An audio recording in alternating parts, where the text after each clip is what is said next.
you guys are very successful. There's no doubt about that. You've done a lot. You've created really strong um, radio stations in the markets that you've decided to enter into. Um, Tell us a little bit about your beliefs um, that led you to that point.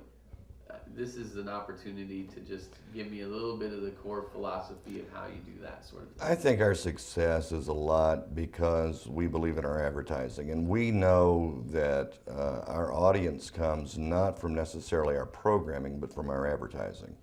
We've seen many times when we've gone into a particular town where we've never actually gone and sold advertising before.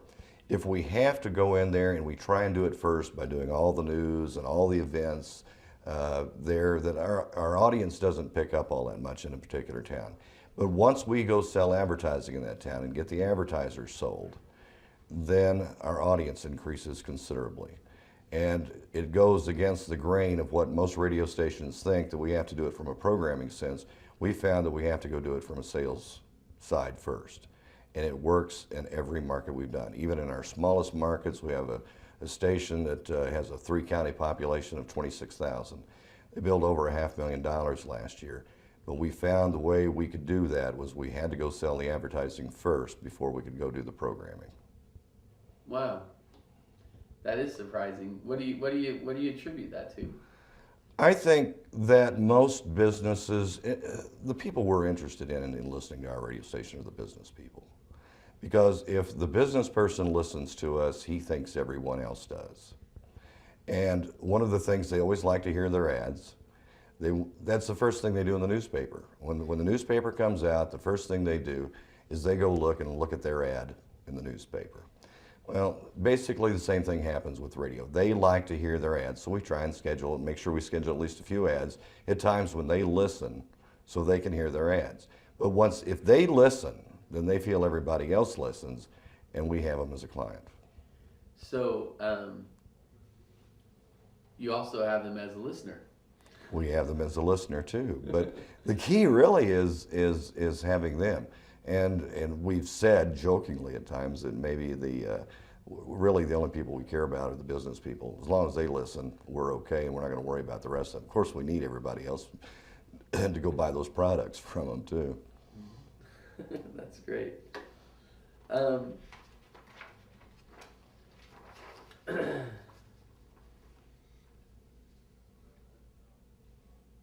you're doing a great job. I really appreciate how easy you're making this for me.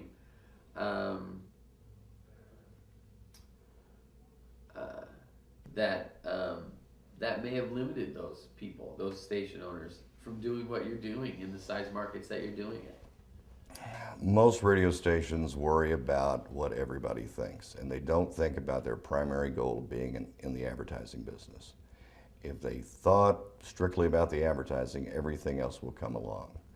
Our attitude has always been sweat the small things. Because if we take care of the small things, the big things never jump up in front of us. And whoever came up with the idea, don't sweat the small stuff, only sweat the big stuff, was 180 degrees off, and the guy ought to be shot. Excuse me. That's all right. No, but I mean, the system, the Warner Concept system will work in any size market. It'll work in the smallest markets. It'll work in the largest markets. But you have to be willing to apply it, and you have to stay with it. That's great.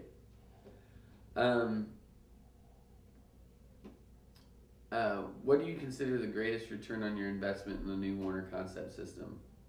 And then, I think we're gonna try and shoot for are you making any specific projections about what it's gonna do for you dollar-wise and things like that?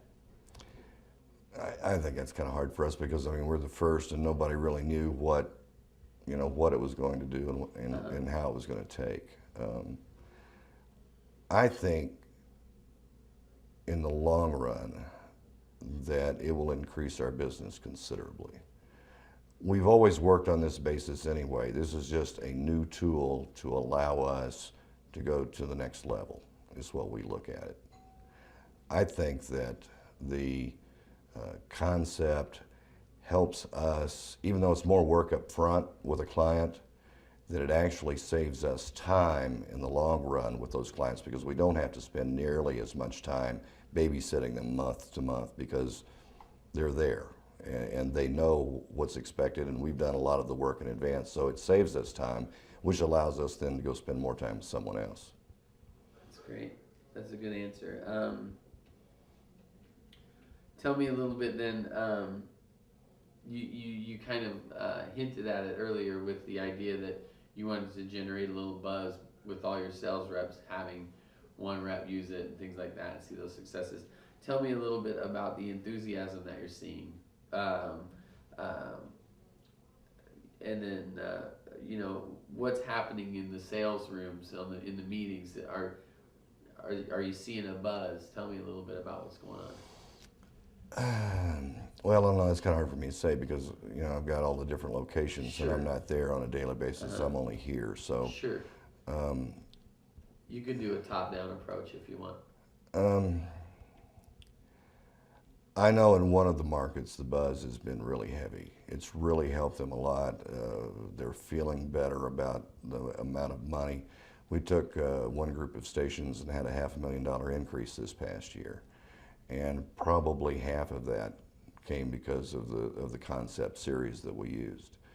We're starting to get bigger budgets out of a lot of our clients. They're spending what they should be spending now, rather than just kind of spreading it here, there, and everywhere. Yeah, that's great. Norton's put a pretty good price tag on this system. It's a major investment. If an owner came up to you, or a station manager came up to you and said, what do you think is this worth it? What reasons would you give them for saying, yeah, you should invest in it, and come up with, Every owner, you look at the expense of what any system costs you, but you have to look at the return. And there have been things we have done in the past that maybe weren't all that expensive up front on our charges for it, but in the long run, actually, it became a very expensive proposition because it didn't work. The money is expensive, yes. Is it worth it? Yes, it's worth it. Would I do it again? Sure. Would I recommend it to other stations? Yes, if you have the commitment. If you're just going to spend the money and throw it out there to the salespeople and say, here you go, here's your deal, it won't work. If you spend the money and you stay on top of it and you work with your salespeople and you keep this thing going and get it where it's a habit for them and get more and more customers involved with this, then the money you've spent on this thing will be the best investment you've probably ever made.